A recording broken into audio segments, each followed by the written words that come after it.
Continue with our series of lessons on creation. God is our creator, we as his creation.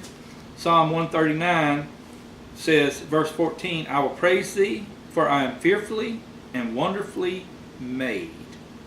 Marvelous are thy words, and that my soul knoweth right well. My substance was not hid from thee when I was made in secret, and curiously wrought in the lowest parts of the earth. Thine eyes did see my substance, yet being imperfect.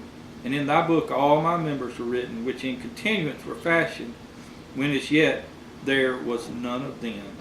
How precious also are thy thoughts unto me, O God. How great is the sum of them. And when we think about God as our creator, a lot of times it may feel very impersonal if we're not close to the Lord.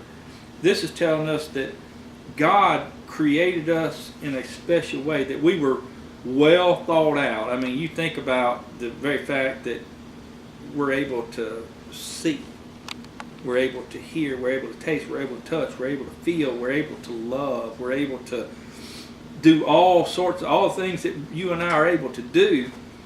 God had all this thought out in his great wisdom, and when he created us exactly like we are. All this evolution stuff, and people say, well, you changed and this and that and the other. God created us just like we are, and it wasn't hid from him. It wasn't. He wasn't unaware of our creation. So he says in verse 17, how precious also are thy thoughts unto me, O God.